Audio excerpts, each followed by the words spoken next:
Hoy hace exactamente 2 años y 20.000 kilómetros que tengo este Jaguar F-Type V6 Coupé y os vengo a contar por qué considero que es el mejor deportivo biplaza que os podéis comprar hoy en día de segunda mano. Vamos a ello. Llevaba 7 años pensando en comprar un coche especial. Ya sabéis, me encantan los coches, me encanta conducirlos, es lo que más disfruto. Tuve que darle prioridad a otras compras más racionales, pero finalmente durante la pandemia, en el tiempo que estaba aburrido y metido en casa, estaba viendo las webs de segunda mano de compraventa y vi que los coches habían bajado bastante de precio. Y algo me hizo clic, o es ahora o nunca. Y finalmente en marzo de 2021 pude comprar este Jaguar F-Type V6 Coupé. ¿Y queréis que os diga algo sinceramente? No me he arrepentido ni un solo minuto desde que lo compré. Eso sí, eso no quiere decir que no haya visto aspectos negativos. Por eso en este vídeo os voy a hablar de cuáles son los atributos que me hicieron escoger este frente a cualquiera de sus competidores, pero también aquellas faltas que le he visto al F-Type y que considero que necesitáis saber en caso de que estéis pensando en compraros uno de estos. Yo entiendo que para gustos colores, eso sí. Creo que no me podéis negar que al menos estamos ante un coche con una estética especial. Fue el atributo número 1 que me hizo decantarme por el Jaguar F-Type respecto a sus competidores como el Cayman, el Boxster, el TT, el Z4. Y son coches muy bonitos y son coches muy válidos, pero me parece que ninguno conserva esa estética purista coupé de la manera que lo hace este Jaguar F-Type. Tiene el morro largo, la cabina, el puesto de conducción retrasado y luego esta caída coupé tan preciosa que, por cierto, no tiene el modelo Roadster, el modelo Cabrio, por eso me decanté por el coupé. Además, tiene unos faros delanteros con un gesto, una mirada felina, agresiva, muy atractiva y, por supuesto, aquí en el lateral vemos unos pasos de rueda súper ensanchados, súper musculosos, que le dan una cintura muy marcada, que por detrás se ve de verdad muy gordo, y luego los dos escapes centrales en la parte trasera que hereda directamente de su abuelo L-Type de los años 60. Es un coche que, aparte de lo bonito que es muy poco visto. Estoy haciendo este vídeo en el que os lo recomiendo, pero realmente me gustaría seguir siendo uno de los pocos propietarios de un F-Type en España.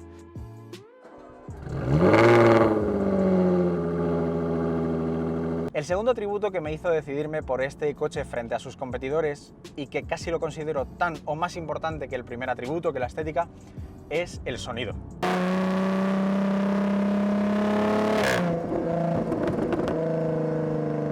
Este coche me lo compré como una especie de premio, como algo que voy a tener, espero que más de una vez en la vida, pero por si acaso una vez en la vida. Y como tal, quería que fuera algo especial. Y para mí, parte de la experiencia de conducción es el sonido. Y creo que no hay ningún motor V6 que salga de fábrica sonando así de bien.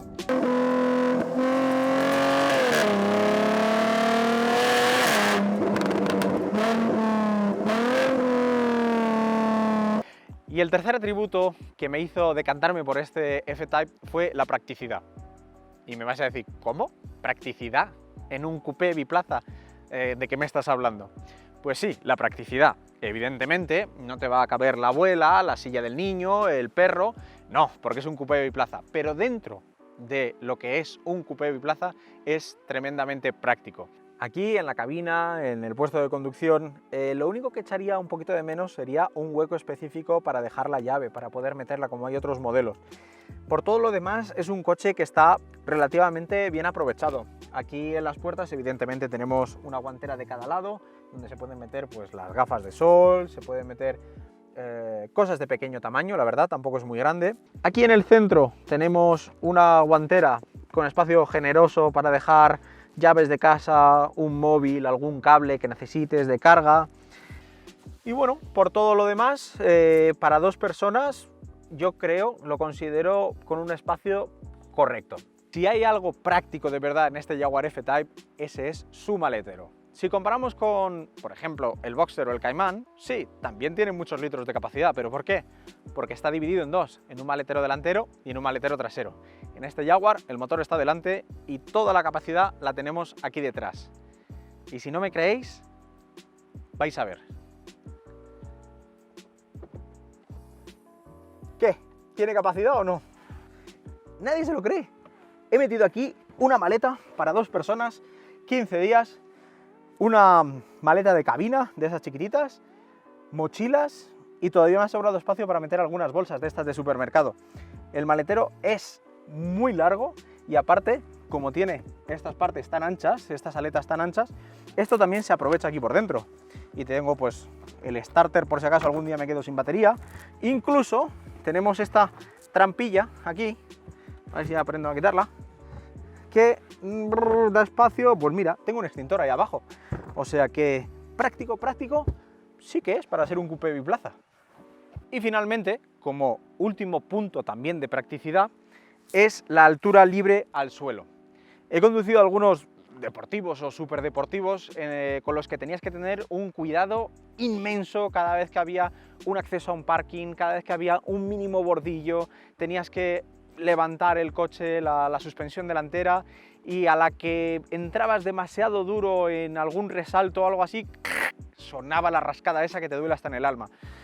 No es el caso de este coche. Sí, tiene un aspecto deportivo, pero es un coche también pensado para el día a día, para viajes largos.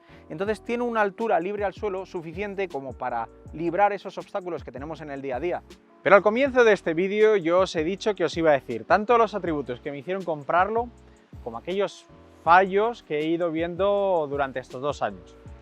Así que voy a empezar por lo que, no digo que odie, pero que no me gusta tanto de mi coche.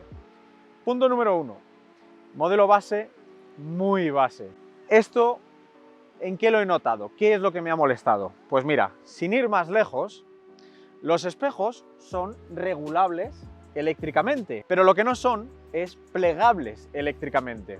Hasta el punto de que hay veces que llego a un restaurante, a cualquier sitio donde hay gente, evidentemente se quedan mirando el coche y yo quiero plegar los espejos. Al final tengo que hacer algo así como una disimular de la vergüenza que me da admitir que mi coche no se cierran los espejos eléctricamente, son manuales. Si nos vamos al interior, hay otros acabados, como el R-Dynamic que se llama, que los tiradores de las puertas son en aluminio. En este caso, no, plasticorri.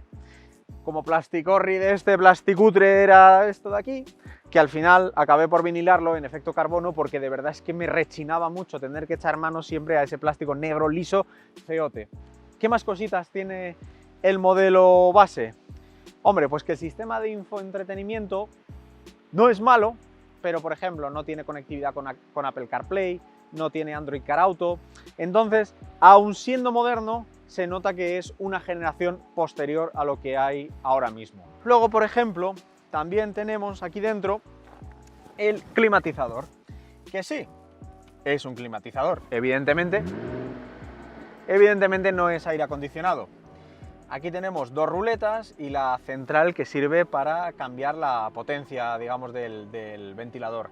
Pero estas 2 ruletas, pese a parecer que son bizona, no lo son, es un truquito.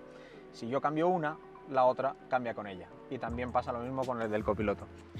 Pero es muy importante, vuelvo a repetir y recalco, este Jaguar F-Type es el modelo base. Es decir, estos errores que yo he estado encontrando es culpa mía por no haber querido pagar en su momento 5.000 euros más o 3.000 o lo que me costara. Es decir, si vais a por un V6S, a por un R-Dynamic con acabado R-Dynamic o si ya nos vamos al V8, evidentemente este tipo de fallos no os los vais a encontrar. Hay otro aspecto negativo que, bueno, viene implícito con el diseño del coche, pero tengo que mencionarlo, y esto es la visibilidad. Si nos fijamos, tenemos aquí unos 25-30 centímetros más o menos, un palmo, vamos, desde el cuentarevoluciones hasta el techo. Esto a veces pues, me ha causado situaciones en las que también por culpa de los pilares A que son tan gruesos, en rotondas, en cruces, en cedas el paso, no veía a lo mejor al peatón y me ha tenido que avisar aquí la señora cámara que tengo delante de mí de que había un peligro. Por no hablar ya de la luneta trasera. La luneta trasera en condiciones normales la visibilidad es prácticamente nula, pero es que si llevamos el alerón levantado podríamos decir que la visión es ya nula completamente.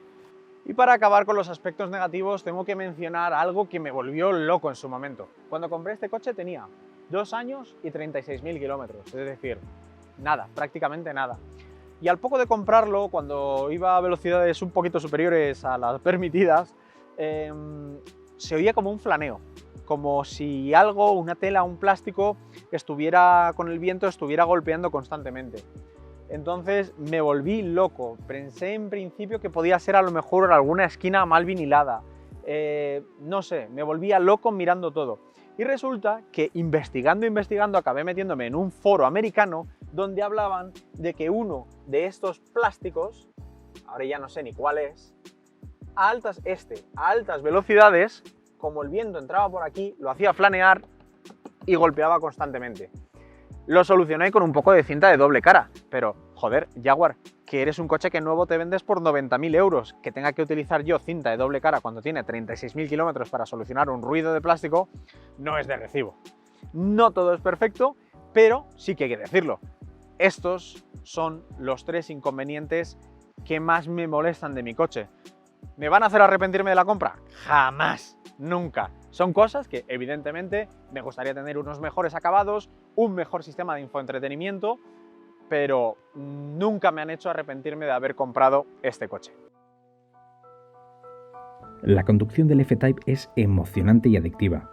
Son muchas las veces que me propongo ir tranquilo y 5 minutos más tarde ya estoy en modo Sport y apurando los cambios a 6.000 revoluciones por minuto. Pero atención, esto no quiere decir que sea una conducción insegura, ya que los controles electrónicos actúan rápidamente para que la situación no se complique a un punto irremediable. Eso sí, ir sentado sobre el eje trasero con una suspensión tan corta da la sensación de que es demasiado seca, firme y un poco rebotona. Esto, sumado a lo intrusivo de los controles, hará que en carreteras con el firme en mal estado el control de tracción interprete que hay pérdidas de adherencia y corte inyección más de lo deseable. La solución es sencilla. Apaga el control de tracción. Y finalmente, después de haber visto estos atributos y estos errores, muchos diréis, bueno, pues entonces es un coche que más o menos está equilibrado, pero de ahí a decir que es el mejor de su segmento, ¿por qué? Y había dejado fuera lo que para mí es el atributo principal de este coche y es la polivalencia. Puedes estar por carreteras como las que hemos estado esta mañana con otros coches que a priori son mucho más deportivos y les vas a poder seguir el ritmo. Pero también vas a poder hacer, por ejemplo, un Madrid-Niza-Madrid, como hice yo, en 4 días y vas a volver a casa sin tener ni una sola contractura en la espalda. De hecho, en ese tipo de viajes largos por autopista o por carreteras secundarias, es muy fácil que a velocidades ligeramente superiores a las legales estemos en los 9 litros y si somos estrictos en la observación de los límites de velocidad, probablemente consigamos bajar de 9 litros, estar en los 8 y pico. Pero todo eso son argumentos racionales y para que yo lo considere el mejor biplaza del mercado hay algo que es irracional y es la personalidad de este coche. Yo he tenido la suerte de poder probar un Boxster 718, que de hecho os dejo por aquí la prueba, y pese a ser un coche que estaba muy bien hecho, me encanta Porsche, tenía un setup increíble, chasis, frenos, suspensión, todo estaba bien, como suele ser Porsche, pero era carente de personalidad. Y aquí, en este Jaguar F-Type, no sé si es porque me he enamorado un poquito de él, pero tiene la personalidad que echaba de menos en el 718. Creo que la analogía que es más exacta es que te hace sentir como si fuera una especie de muscle car europeo, por esa fuerza bruta, por ese grip que tiene, por ese sonido. Es una manera en la que te hace sentir. Así que por mi parte, esto ha sido todo. Os agradezco muchísimo que hayáis estado en otro vídeo más conmigo, pero para mí me sigue quedando sábado para seguir disfrutando de mi coche. Muchísimas gracias y nos vemos en el siguiente. Chao.